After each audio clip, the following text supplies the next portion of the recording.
Yes, thank you for being here. I'm Tammy Beldew, coordinator for Drawing Discourse and professor and chair of the Department of Art and Art History at UNC Asheville. And we have the pleasure of speaking with Mr. Stephen Cozart today, who is in the 16th annual Drawing Discourse exhibition this year. And we do this really fun thing where our advanced drawing students are split into two groups. They view the exhibition in depth and they select what artist they would like to talk to. So this group has chosen Stephen Cozart to speak with, and I will turn it over to the representative from the group, Miles. Hello, thank you, Tammy. My name is Miles Van Houston. I'm currently a senior in Tammy Bildew's advanced drawing class here at UNC Asheville, and I would like to introduce Stephen Cozart and thank him for his time today speaking with our class. Stephen Cozart is an artist, educator, and documentarian whose artwork serves as a collection of his thoughts in response to his life and experiences. More specifically, Cozart's work revolves around the stereotypes of Black men and women in America and aims to question and discuss why these stereotypes are so prevalent. His work is primarily figurative, and he utilizes visual metaphors in his work referred to as codex to compress, transfer, and then decompress information to the viewer via symbolism. Cozart received his BFA in art education with a concentration in printmaking and drawing from East Carolina University. His prolific career as an artist is exemplified through his extensive history of solo exhibitions, one such exhibition being Codex/Context, which was exhibited this very month, February 2025, in Anchor Light Gallery located in Raleigh, North Carolina. Cozart has also exhibited in numerous group exhibitions, his most recent being UNC Asheville's very own 16th Annual International Juried Drawing Discourse exhibition, which opened just last month. Cozart's talents are also embodied through his list of awards, grants, and recognitions. He received the Dorothy Lange Paul Taylor Prize from Duke University's Center for Documentary Studies in 2016. Cozart also presented at Harvey B. Gantt Center for African American Arts and Culture, giving an interactive artist talk in 2022. We are so delighted to have Stephen Cozart here today to share with us his unique story as an artist, and I hope that you all enjoy this lecture. Thank you so much, Mr. Cozart, and I will turn the screen over to you. Thank you. Thank you, Miles. That's really nice of you, man. Thank you. I really appreciate it. And again, and I'm probably gonna say it about 18 more times. I'm really honored that you guys would even want to talk to me. So thanks for having me. Uh, so Miles, you covered a lot of stuff thank you. You actually covered quite a few things. So I wanted to start with this very short video. My name is Stephen M. Cozart. I'm originally from Durham, North Carolina, and have been living in Greensboro for the last 30 years. I am the current 2024 Brightwork Fellow here at Anchor Light in Raleigh, North Carolina. I am an artist who investigates colorism and codex and myths and fallacies about African Americans within the Black community. I am colorblind, but I do like to paint, so my main mediums are acrylic and charcoal, and I do a lot of mixed media work. I feel that an artist speaks best when they speak from their own experience. And it just so happens that my mother and father, their life up until 22, 23 years old was spent in Jim Crow. Within that system, my mother and father would tell me stories about things they experienced within their own community. So within the system of racism and Jim Crow, there was this subset of issues that they dealt with in the community that they unpacked with me, and I could see them unfold in front of me. And I thought it would be a good idea to begin to speak on that to make everyone in the community aware. My concern for my work at its base level is how we treat each other within the community. Sorry. My name is Stephen M. Cozart. So with that said, I wanted to talk about my work and what I've arrived at is in regard to an artist statement and how I feel about codex, context, and the ephemeral. So not going to bore you, hopefully too much. So a codec is a device that compresses data. I think Miles did an excellent definition of what that is and what that does. And it's an IT term. A flash drive is a codec. A disk is a codec. If you send somebody a video through Instagram or TikTok or whatever, the file gets compressed so it can be sent quickly. That is a codec. So there's another IT term called lossy or loss information. In the compression, information is lost. And to me, I find that interesting. Um, in order to offset lost information, context helps to understand the circumstances or events, why the information is there. Pulling a one piece of information out without the context means that the information is flawed, like a corrupted file, if you will. And the last thing I want to point out is ephemera. And so ephemera are things or moments that last or are just fleeting and quick. To put all those things in context, in this ephemeral moment, allow me as a codec to unpack and give you context for me and my work. So with that said, like I said, I grew up in Durham, North Carolina, one of six kids. That's me. And that's me. And I know you can't tell from this picture, but I am a short guy. And so like my brother is now like 5'2". That's my brother right there. My sister's like 4'9". You see how little I am. And I think I'm like 11 or 12 years old here. I was a small kid. And then being a small kid in a neighborhood, I grew up in inner city Durham in a neighborhood. Uh, there's expectations of, you're going to play sports, you're going to do this, you're going to do that. I wasn't that guy. I was the guy who liked to read and stayed in books and liked to draw and liked to paint. And so, I took a little bit of a different path.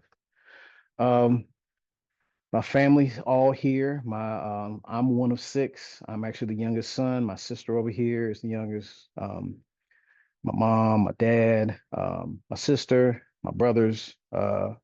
Like I said, all grew up. My oldest brother is like 61. My youngest sister so I'm 52. She's 45 now. And so Miles mentioned about, me talking about the things that I experienced in my life. And I talked about my mom and dad in the clip and about the things they shared. And if you'll notice, my mom is very, very fair skinned. And I don't know if you can tell in this picture, but my mom is fair skinned with freckles. I know this is a black and white picture. That's my dad. My dad is the opposite. He's a very dark skinned man. So between the two of them and everything they've experienced, they're like in their 80s now. They're just turning 80. And they would talk to me about some of the things they experienced growing up within the community. Um, so much so that it had a lasting impact because when I got older, I noticed it. I really, really noticed it within the community. A good example would be I went to East Carolina, and I actually got a lot of blowback within my community about going to a school that was perceived as a white school, a PWI. And well, why didn't you go to this school or that school or HBCU? And I took the opportunity that was given to me. So I didn't think in those terms. And so I didn't have anything against the HBCU. I think they're great schools. Matter of fact, I do a lot of work right now since I'm in Greensboro with A&T. It was just that's where I was. And there's a lot of people in the community that sometimes spoke on that, had issues with that. And I noticed it more and more. And it made me start thinking more and more about my work. Now, as far as me, I had this plan. I graduated college in 95. And so my plan was to be a teacher, I was teach public school. I was going to save up my money. I was going to, in 5 years, by the year 2000, I was going to go to graduate school and I was going to get my master's and I was going all this stuff. And so that was the plan.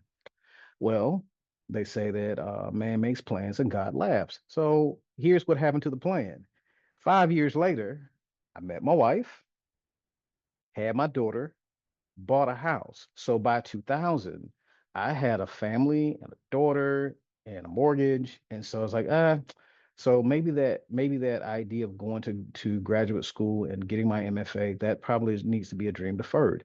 And I have no regrets whatsoever. Love my family. But in order to satisfy the creative within me, I needed to continue to make work, and I did so. And my wife and my daughter, over the years, always were super, super supportive. My wife is a teacher as well. My daughter actually was a dance major at UNCSA. She graduated back in 2022. And so they understood, and they always supported me, always kept me in my practice. And even though I didn't go to graduate school, I went a different route, and I feel like it worked out for me. Um, and so all that's culminated to where I'm at now, where I'm about to retire. And this is like my whole family now, my sister and brother-in-law, my daughter, my niece, my great nephew, my wife. I'll move this out of the way. I don't know if this is anybody else's way, but my brother and sister-in-law over here on the side. And just, I just needed to make that point is that whenever you see a person, and if you think of a person as a codec, as like an impact of information, what you don't see are all these people that influence them. Like this is only a small fraction. There's still some lost information. There's students and coworkers and friends and all kinds of people that over the years and even to this moment have affected my life and affected my work. And we'll get into that specifically in a moment. So one of the side effects of being a teacher and deciding that I needed to be an artist and be in a good practice was this thing. So during 2020, I got very kind of antsy about being in the house. It was in the middle of quarantine, and I felt some kind of way about not being able to connect with artists. And I knew of artists that I knew individually, but didn't know each other. So I reached out and did a Zoom meeting and said, "Hey, I know this guy up in New York is a great artist. I know this guy here in Greensboro. I know this guy down in South Carolina. I know this guy," but they didn't know each other. And I said, "Hey," I sent an email, a Zoom link. I just want to get online, talk for an hour. I've been cooped up at the house. I haven't talked to anybody, any artists. What ended up being a meeting that was supposed to last an hour in November of 2020 lasted 4 hours. And with me begging, "Hey guys, I really got to go. I'm hungry. It's my night to cook. Dude, this has been great, but I really got to go." And so they were like, "Oh man, this is great. We want to do it every week." I can't do this every week. "Well, how about we do it once a month?" I guess, but we got to put a time limit on it. "Okay, let's say out of 90 minutes." Not knowing that this actually ended up being something that we're doing um, for every month for the last 4 years. Going on now 5 years. It's 2025. Wow. And so we started getting together monthly. It's about 16, 17 artists from New York, Philadelphia, Florida, South Carolina, Massachusetts, uh, obviously North Carolina. And so we started doing critiques and showing each other work. And one of the guys early on said, "Hey, are we recording these?" So we did. Another guy said, "Hey, we should try to take our work and do an exhibition." So one guy designed the logo, and so we call ourselves the Chop Shop Artist Collective. And we've been getting together, working on work, sharing work, and we are now actually going to have an exhibition that opens in May of 2025 at the Harvey B. Gantt Center in Charlotte. 16 artists total. I'm sorry, 15 artists total. Um, and I, along with this gentleman here in the middle, Roy Carter, are the co-curators for the show. So just that idea that when you see one person, understand that you're just seeing the tip of the iceberg. You're seeing a codec, and you need to get to know a person. You unpack all those things. I've come as I've done my work more to appreciate that. Now that you got a little background about me, we can talk about the work. So, um, codecs and colorism. So if a codec is something that pull information with, then I started working on this work probably in about 2013. And we started with the pass fail series and the paper bag test. So the paper bag test is something that was my mom told me about. Like I said, my mom was a very light-skinned woman, very fair-skinned woman. And growing up, she talked about kind of being terrorized because she was the lightest person in her class. And so she got jumped on a lot, teased a lot, and beat up a lot. She talked about that when she was like 8, 9 years old. And she talked about this test. So I was very aware of that as a little kid, that this was a thing within the community, that sometimes within the community, there's this separation. And I always found it kind of intriguing that there would be this separation, considering, you know, the black person's history in this country. And it's kind of frustrating because I saw it play out in overt things all the way down to microaggressions. And I was like, why, why would you do that? And so, colorism defined, as I did more and more research, I didn't even know it was a word. I knew it was a thing, and I knew about the paper bag test. I did not realize there was a word for it until a couple of years into doing the work. Um, and so there's a great researcher, Dr. Sarah Webb. She's got an Instagram, she's got a website, she's written several books. Dr. Webb is kind of a authority regarding colorism. I was able to connect with her. I've actually had some conversations with her. She's been one of the catalysts for helping me do some of the work, and she gave me a better understanding of what it is. So, colorism, if you don't know, is a caste system based on proximity to whiteness and based on, a hierarchy with skin tone. So you place lower on the ladder, the darker you are. So the paper bag test is there would be social groups, there would be clubs, there would be certain things where you literally might be stopped at the door of a club and someone would hold a paper bag to your face. And if you were lighter than the bag, oh, you're good, come on in. If you're darker than the bag, no. Now, the reason this is important to talk about colorism defined and have it go this one way is because that's how it works. But if you remember, my mom was really light. And so, because she's so light, she got bullied. And it was because it was almost like think of it like a defense mechanism.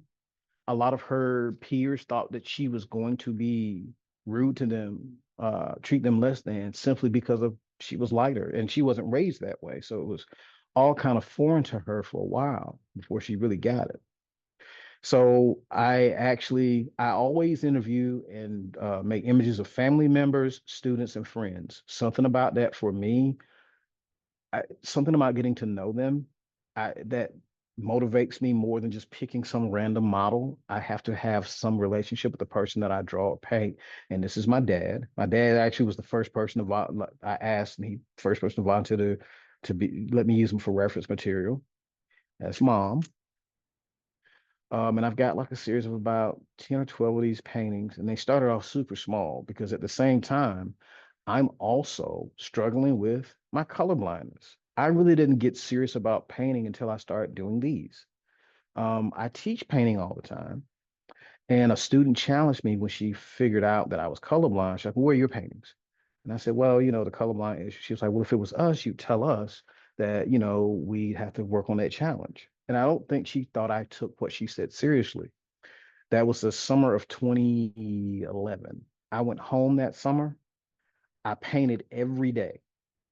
I went to the grocery store. I went to Goodwill. I bought colorful vases and cups and jars and fruit. And I would take three or four things and I'd set them up in my studio. I'd get scrap pieces of mat board, 6x6, 6x9, um, 8x8. I'd take my first half a day and draw. I was very comfortable with drawing. Then I would take primary colors in black and white. I would have my wife tell me what the colors were, but then after that, she couldn't help me. And I would sit there and figure out how to paint. And I did that every day over the summer. So when I saw that student again in the fall, I said to her, "Well, hey, here are my paintings." And she was like, "I thought you didn't paint." I was like, "Well, you told me that I needed to do better, being your teacher. I heard what you said, so." And I ended up coming up with a system that works for me. I keep a very minimal palette. I only really paint with four colors in white. Sometimes I expand on that a little bit, but it's based on my memory. Um, I can remember what I mix, and I've got a whole system where I get those little cups that you get at restaurants that they put sauces in. I buy a case of them. I mix my own colors. I label them so I don't get lost. That's how I paint. So beyond just simply doing the pictures, I wanted to hear what people had to say. So I began interviewing them. And my first interview was terrible. I didn't know what I was doing. I got better at it. And I realized that if I had a scripted interview, people would get very stiff. They would answer with one sentence. answers to the questions. And I said, no, we need to have a conversation. So I scrapped my original format and went with one question. Have you ever heard of the paper bag test? And the truth of the matter is, a majority of Black folk I talked to had never heard of it. But when I told them what it was, they knew what it meant. As soon as I described it, like, okay, I got you. I get it. And so while they may not have known literally what it meant, in spirit, they got it. So I started having these interviews where I'm here at school right now. I've got a lot of experience over time with photography. I've kind of learned videography a little bit. So I would set up mics, lighting, all that, and I would interview people. And I have a lot of work. I've picked a few things to focus on. In particular, I chose the Harrington interview because Justin was a young man who went to my high school. I'm a teacher here at Weaver Academy in Greensboro. He had seen my work and heard about it, and he wasn't a student of mine. He was didn't have classes with me, didn't know him from Adam. He just came up to me one day and said, "Hey, I've heard about the work you're doing. I just want to sit down and talk." And I was like, okay. So we got to be really, really good friends. He would come and kind of vent to me about some of the things he was going through and had a lot of talking and just moments. And then eventually he said, hey, I said to him, hey, would you mind being interviewed for this? He said, yes. And so we set up in here, and this is the result of that. These are all on paper bags. These are small, kind of like lunch bags. They're actually on display right now at the Witherspoon Museum at the campus of UNCG. Um, the statements were kind of a influence from another writer. There's a comic book called American Splendor, and it's by Harvey Pekar. Matter of fact, HBO made a biopic about him. Very interesting movie. Movie's titled the same as his comic, and his comic was about his everyday life, but he wanted to do it in a comic book format. So he actually would get illustrators to draw panels, but he would be talking about maybe his interactions at the grocery store, realizing that he wasn't the only Harvey Pekar in the phone book and how weird that seemed, and just how his thoughts on that, those sort of things. Um, I took influence from that, thinking about the fact that this is not a comic book like we're used to. There's not superpowers, it's not people flying around, right? So, how do you make somebody just talking about their pains and pleasures of everyday life interesting? How do you illustrate that? And so I was a fan of Harvey Pekar long before I started doing this work. Still a huge fan. I own several of the American Splendor books. We lost him, can't remember, early 2000s, unfortunately. I would highly recommend checking some of his stuff out. Or if you kind of just, if you're not the type to sit down and read through the books, the biopic is actually really good. Paul Giamatti plays him. Anyway, uh, I know I've been rambling a little bit, so I'm hoping that you guys got a chance to read some of the statements. And so I noticed that there was a difference between what was said between men and women. The John Carlos Miller statement. This is actually the image before was a artist friend of mine. This is actually my principal here at Weaver Academy, or used to be. He left to work, take a position in central office maybe 2 years ago, and he's also a minister. So we would have these conversations, and he came in and I interviewed him and got reference shots and all that. He talked about, some of the stereotypes that were expected of him within the community. We've had a lot of conversations about that.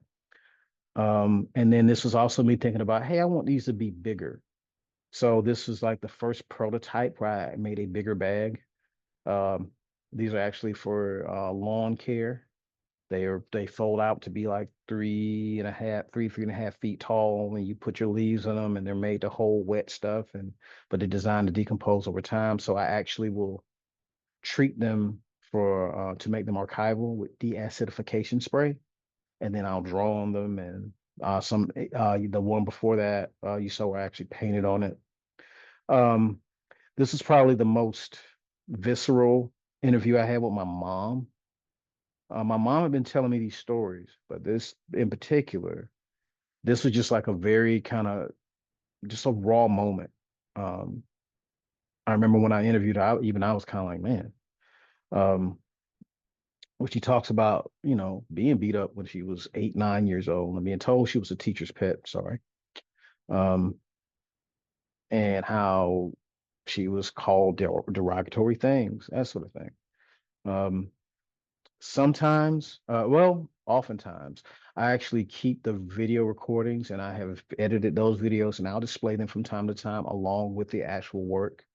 And then, it's a lot of work for me to sit down and go through and transcribe. I want to pull their story and I don't want to alter it because it's important. This is probably the latest one I did, the one that was, I was fortunate enough to get into the exhibition that's up now.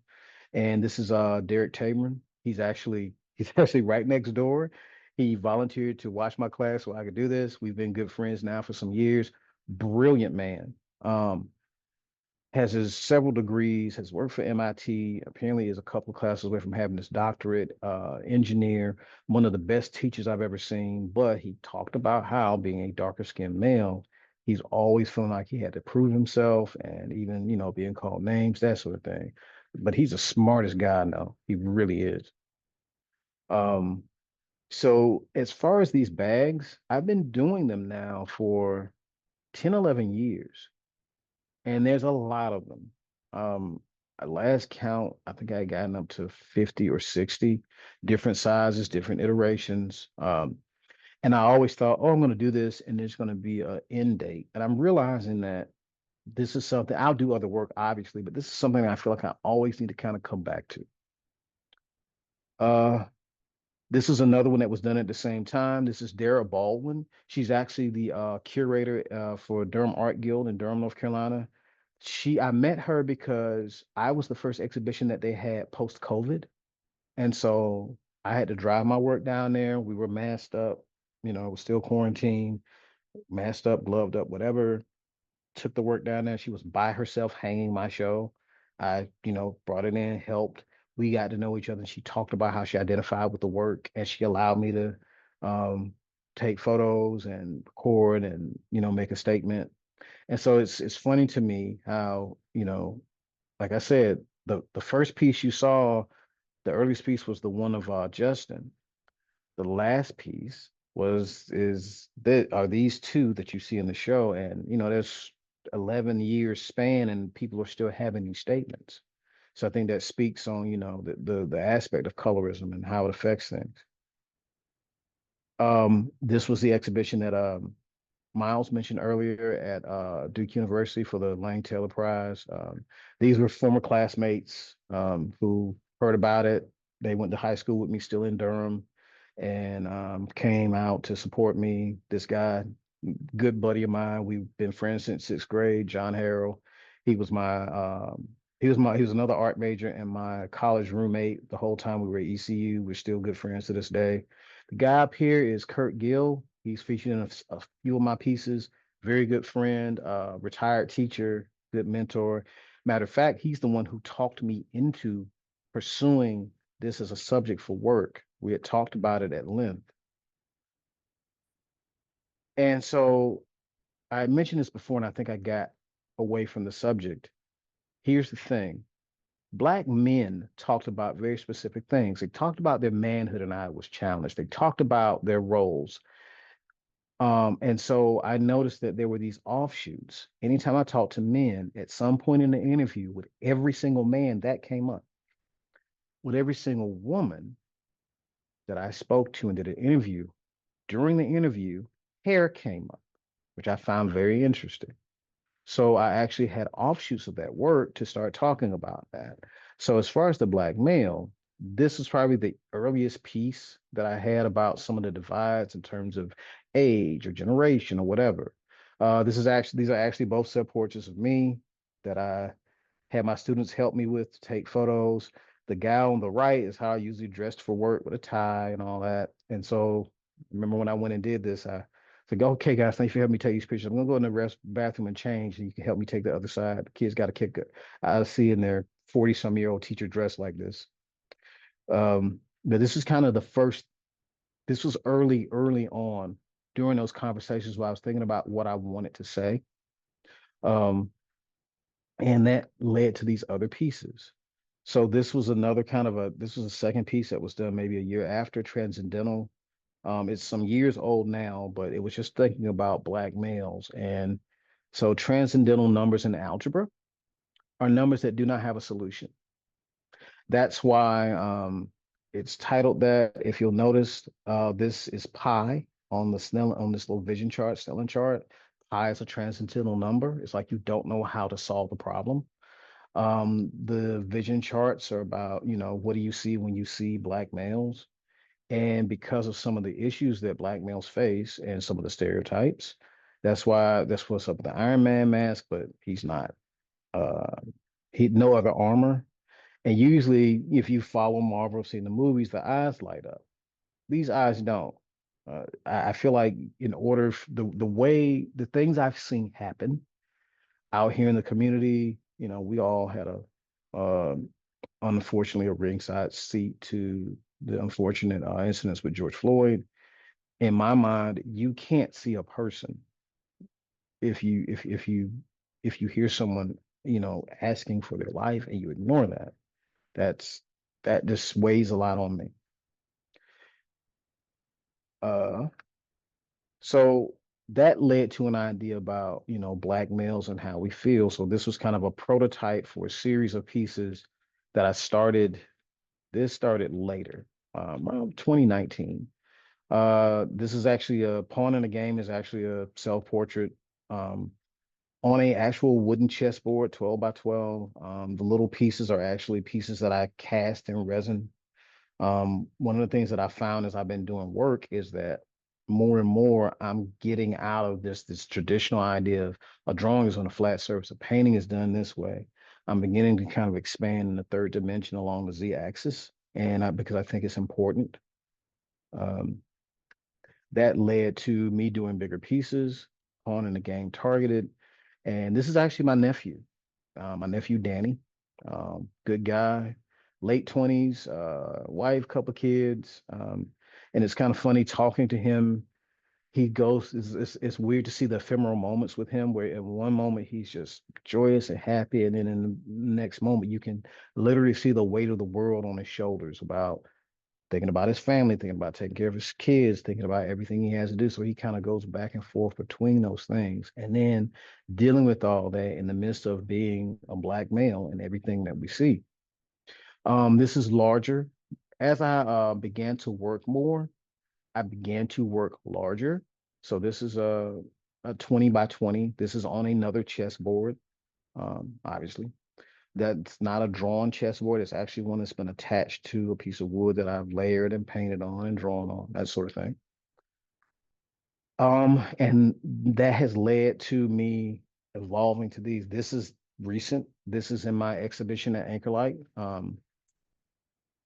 This is I decided to change the name of the series to Players, just thinking about some of the things that the mental gymnastics that black males go through in order to just navigate their day to day. How many, I'm sure you guys have heard the term code switching, where you switch your vernacular or language depending on the situation of people you're surrounded by. Thinking about, your behaviors you control. I realize as a black male that I have to temper, anger is a natural thing, right? People get angry. That's normal. I have to tamp my angers down. I have to think about not raising my voice. I have to think about not appearing to be annoyed or upset because I don't know what that's going to look like for me. That's a real daily thing that you take into account, right? So you end up having to maneuver. And I think that's why I'm attracted to the idea of chess. In addition, you'll notice, I don't know if you noticed this between the last image and this one, this appears more like a target. This is actually simpler, and this is actually an Adinkra symbol. It's called a Dinkrahine. We'll get into that in a moment. But to keep that going, there's another image. I do like to do multiple images of people I know based on conversations. And so this one being Players, Luke 21:36. If you look at the bottom, you can see what Luke 21:36 said. At the time I started this, I was we Dr. Miller, that's his John Carlos Miller is my subject. We were having conversations about the incident in Charleston, South Carolina, where the gunman came into church during a Bible study and ended the lives of members. We had that conversation about we almost like I don't want to say we joked about it because I think that's too crass, but we did kind of have this kind of like, huh, I guess you need to pray with your eyes open now because you never know what's, where are you safe, right? Um, so that also led to another series called The Defiant Ones. So very quick word about my Defiant Ones series. It's an ongoing series related to George Floyd. So when George Floyd, when the incident with George Floyd unfolded, a lot of artists went to their studios and you saw these portraits of him and pictures of him. And, this is the middle of quarantine. So I went out to my studio and I tried to do an image of that man and I couldn't do it. I had a very hard time looking at him. I had a very hard time concentrating. And then I felt some sort of way about, I don't want to turn him into something, he was a person and there's a lot there. There's a lot to unpack. So I don't know that I want to compress it and lose information about him. So instead, I thought about the fact that in spite of these stressors, African American men are navigating and figuring out and living their lives. It wasn't lost on me that George Floyd was my age. He would be, I think what is, yeah, he would be maybe a year younger than me. So I'm 52. He'd be 51 now. Eric Garner from way back, you're talking what, 2013, 2014. Eric Garner was exactly my age. Um,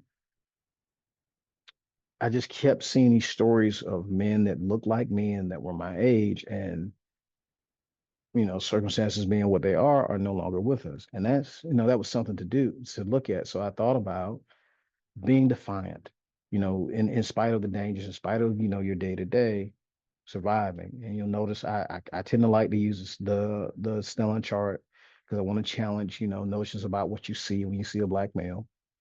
Um, this one, the defiant one, this is actually a student here at Weaver. He graduated last year, 2 years ago. No, last year. He graduated last year. He came and visited me actually a couple of weeks back. He's a student at UNCG now. And Ren, he was similar to what I mentioned earlier with Justin, would come have conversations with me about challenges, whatever. And we had started talking about the incident with the gentleman, the young man down in Texas, who wore his hair in a natural style that looked very neat, well done, but was expelled for it and sent to an alternate school because he did not want to cut or alter his hair. So that was a conversation. That was a concern. This is on Duralar. Don't know if you guys are familiar with Duralar. It's a transparent film. I love it. It allows you to draw both on the front and the back. It allows you to, I'm sorry, it's translucent, not transparent, but it has enough to where it'll hold a lot of materials. You can oil paint on it, acrylic paint on it. You can use charcoal on it, pencil on it, ink on it. And so the translucence allows for several layers. These are actually literal targets that were collaged onto a separate board and then put together. And so that's what makes the image. Uh, these are the latest ones that I completed during my residency at Anchor Light. And these are getting into more of those Adinkra symbols.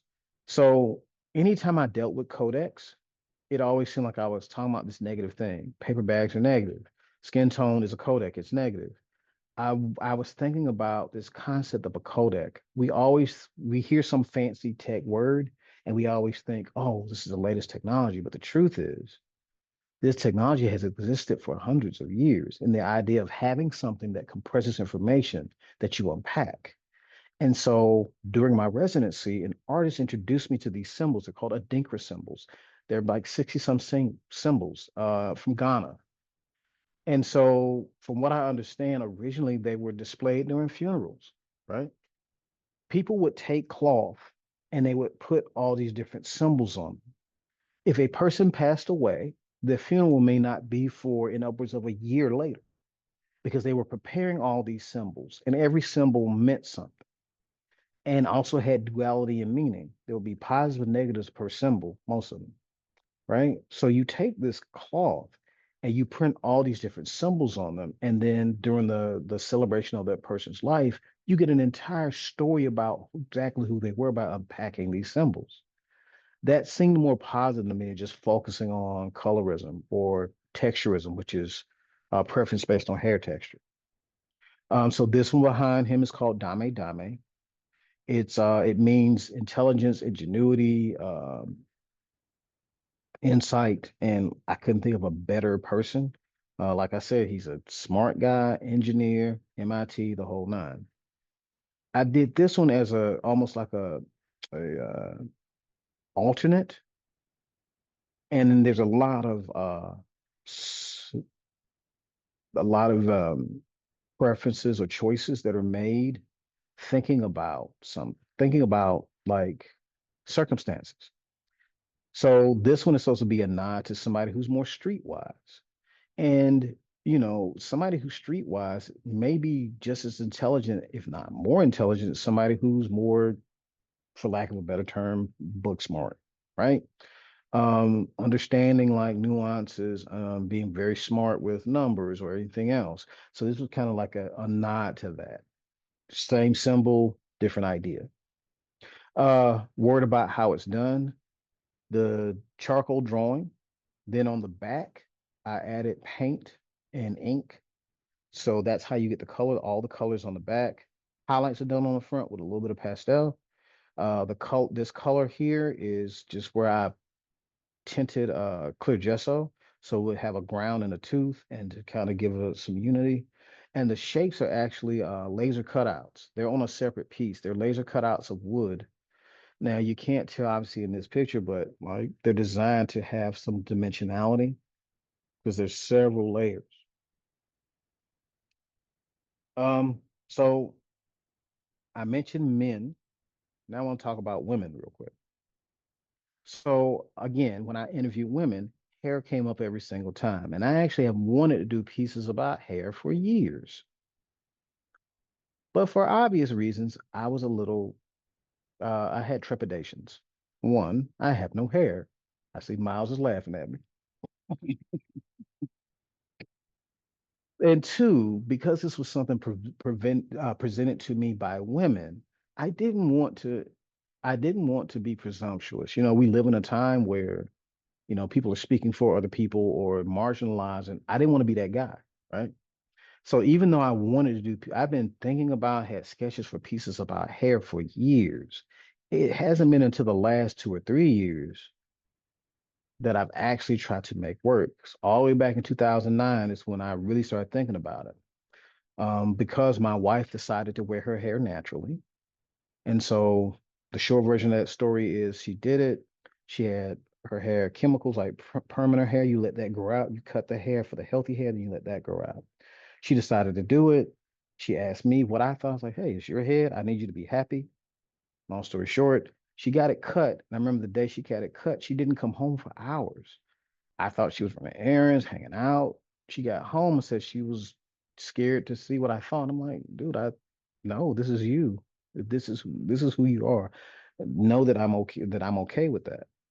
And I didn't understand then why she was so, worried about it, but I do now because she started doing her own hair, got a lot of compliments, more compliments than she ever got from going to a salon. And hair looked beautiful on her. But I remember we visited her home. She's from Atlanta. And I do remember that there were family members that said some very, very passive aggressive, microaggressive things to her about her hair.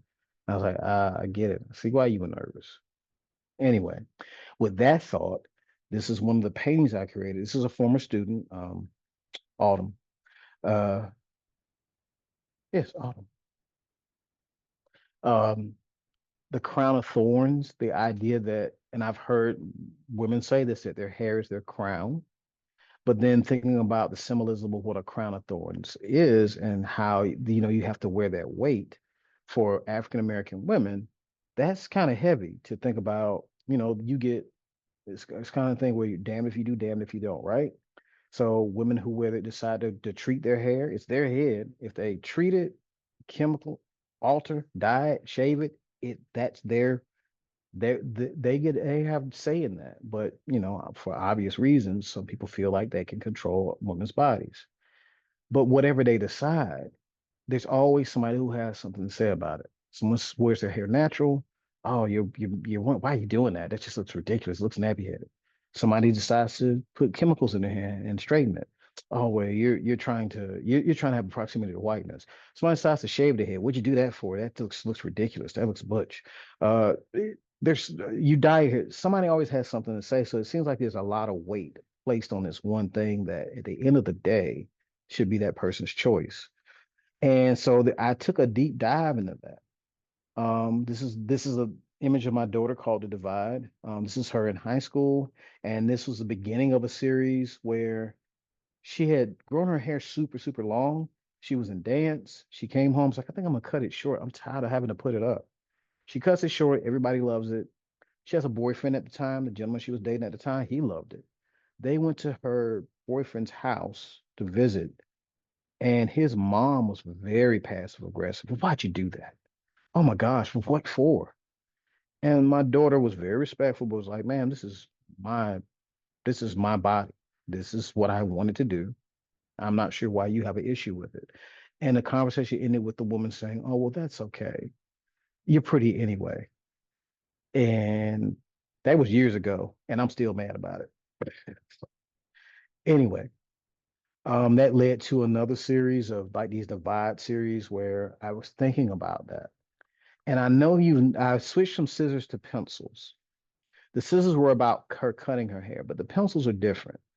You see the crown of thorns repeated. The pencils are related to the pencil test, which is originated in South Africa. You can look that up. So the gist of it is in South Africa during apartheid, they would put a pencil in your hair. And if the pencil passed through the hair easily, you were in one group. If it didn't, you were isolated in another group. So it's another caste system similar to the paper bag test and colorism. That would be texturism. It's the kind of thing where I never heard of it, when as soon as I read about it, I got it. And as soon as I told other people about it, they got it. So that led me to thinking about that three-dimensional piece, sorry, and starting to do these studies. This is Ryan. Ryan is actually the manager at Jerry's Autorama in Greensboro. Super nice. I just come to find out her dad and I knew each other for years. He's a retired teacher, and then just, serendipitously ran into each other and agreed to allow me to do these studies because I have now a series of pencil packs. So I'll start off with a study. This is Telvin. Telvin's a artist, practicing artist, friend of mine. That actually evolved into the studies of me doing these. So I actually make these pencil packs. There's a painting. I built a box. These are actually dowels. And I bought a special tool just to sharpen them so that they look like pencils. Oh, sorry, keep doing that. Um, it's hollow in the center, but because these are just attached to the top and the bottom. The top, the metal part of the pencil is actually tomato paste cans. Uh, and then the top is it's not plastic. It's not an eraser. It's actually acrylic gesso, but it does have a look like it looks like it would be an eraser, even though it's not. Um, so these are about 4.5 feet long. You saw in the earlier slide where I was standing beside it. It's kind of funny because people see it and they think that it's little things and they're kind of taken aback and they realize they're bigger. This is Chelsea. This is actually the first prototype for that series. Chelsea is a former student here, graduated last year.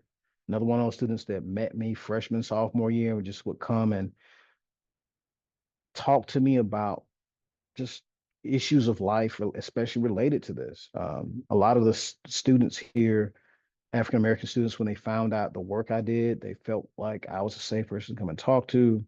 And so that's where we're at. This is Christy Squire.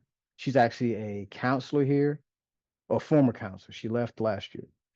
Um, Great lady. And a matter of fact, because she was a counselor, she had students that were coming to her talking about this color issue. and she would highly recommend him to either go look at my work or come talk to me. So she also shared her own stories, her and her husband, Stephen, really nice people. And so, with all that said, I wanted to take a moment to talk about the ephemeral, those moments. I really wanted to start looking at those moments because think about all the heavy stuff we've just talked about how, people are looked at based on their appearance, about the state of things in this country, about being a minority or a woman or any of the other marginalized groups, part of the LGBTQ community, anybody, any group that's been targeted or marginalized. But within that, somehow, the resilience we have as humans, we find moments, even though they're sometimes fleeting, we do find moments to be happy.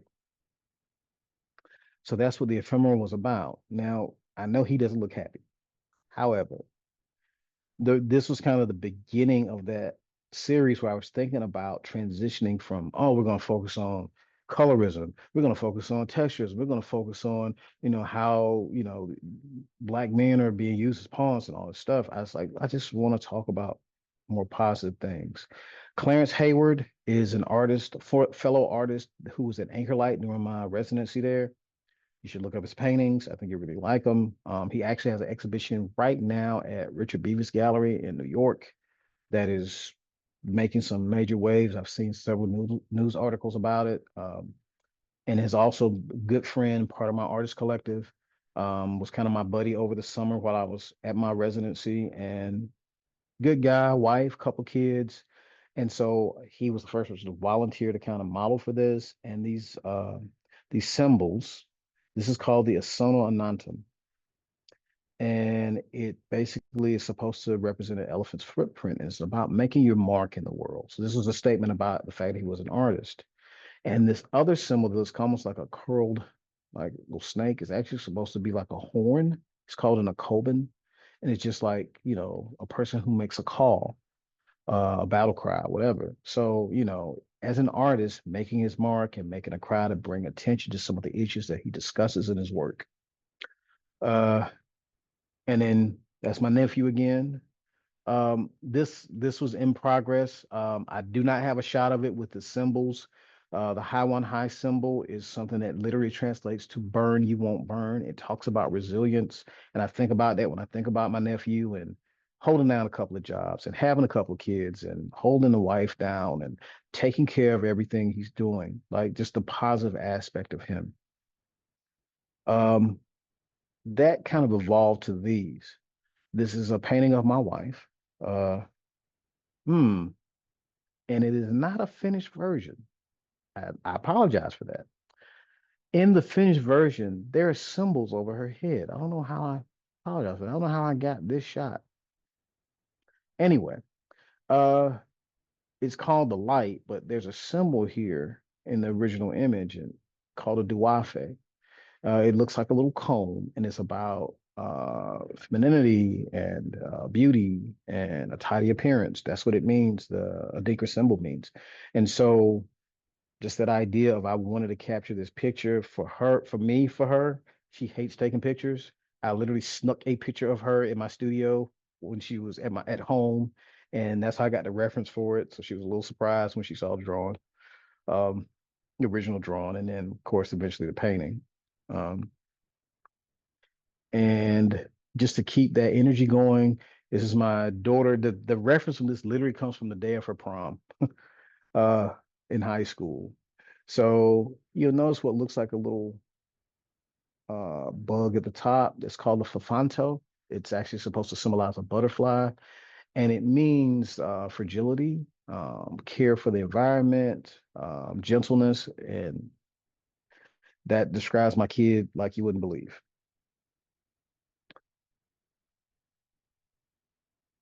So I hope nobody's asleep. I know I talked quite a bit. Just some final thoughts about work. Um, like I said, this is 30 years now, teaching, and I think it's time for me to transition to do this full time. A lot of people have asked me about, oh, we don't want you to go, and the best way I can explain it to them is that I feel like it's time for me to sit on the other side of the desk. I've had like I said, in the last few years, I had an uptick in regard to works, in regard to opportunities. The Anchorlight residency is called the Bright Work Fellowship. Was an excellent opportunity. It was a year-long fellowship with a 500 square foot studio and a unrestricted stipend of $50,000. So it allowed me to retire. It allowed me to really have a strong launch into doing my own work. And I feel very fortunate because it's the first residency at 52 years old that I ever done. And I just, being a dad and being a full-time teacher and being a husband, I did art when I could. And the idea of packing up for a residency and going somewhere even for a week was a lot, especially when my daughter was younger. Without the support of those people you saw earlier, I wouldn't have been able to do it. And I've done it now. And now that I'm on the other side of it, it ended January 15th. The residency did. My exhibition for that is it'll end in April. And so the whole purpose of it is kind of get your career going. So that's where I'm at now. And I'm kind of looking forward to seeing what happens next. That's all I got. Thank you. That was excellent. Yes, absolutely. Claps for sure. Applause. Really, really excellent conversation. I'm very pleased that the students picked you to take this deeper dive with.